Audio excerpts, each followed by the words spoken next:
Hello and welcome, Krispy Kreme crew.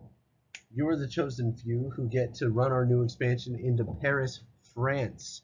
Cafes, different donut shops, very exciting. Today we are going to go over major cultural differences you'll experience in the following slides here.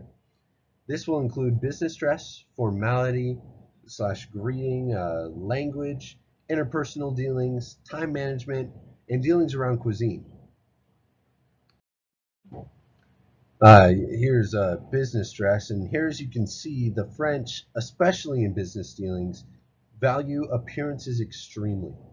When making first impressions, the French tend to lean more towards traditional dark suits and expensive gifts, including fine wine and cheese when you first meet them.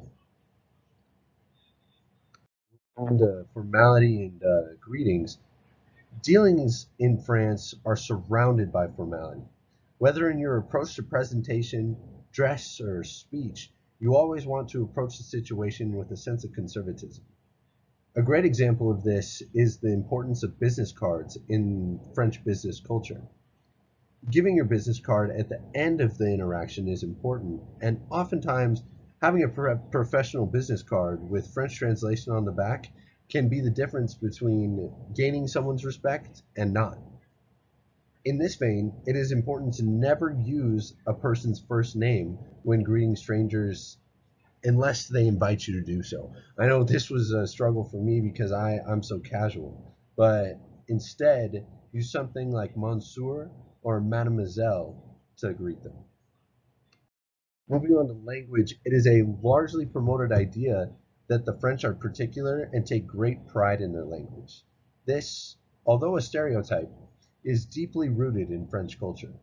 Knowing some simple phrases in French would certainly help you make a better impression. However, I would suggest if you're not fluent in French, simply apologizing for lack of knowledge of the language. For access to some of these real important phrases, I've provided a link on the screen, and I would suggest visiting a few of those websites.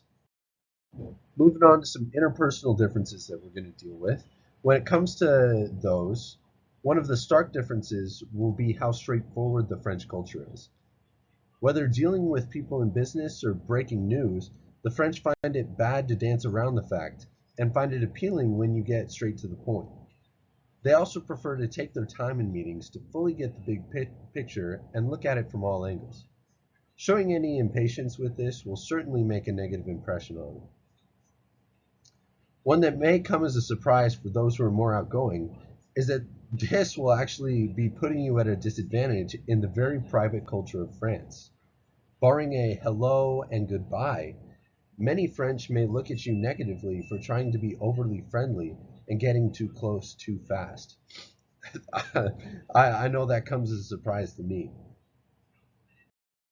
As far as time management goes, it will look similar to our current expectations at Krispy Kreme. You must be on time or early.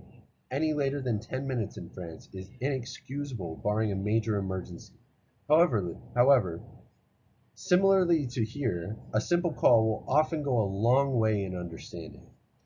Another super important factor when dealing with time in business is planning ahead with your meetings. While it may be custom to make appointments a week, sometimes less than a week in advance here, the French demand a 2 week strict buffer for appointments or meetings. Planning ahead like this helps plan around family events and helps support the core family values of the French.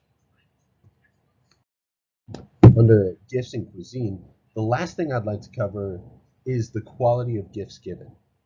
Make sure when meeting someone for the first time to always bring a gift of high quality, as they will reflect your value of them based on the value of the gift. This is echoed through much of French culture with a very procedure based corporate environment that you get to enjoy. Be sure to remember that you are representatives of Krispy Kreme and that you bring individual worth to each interaction. Thank you for watching and best of luck!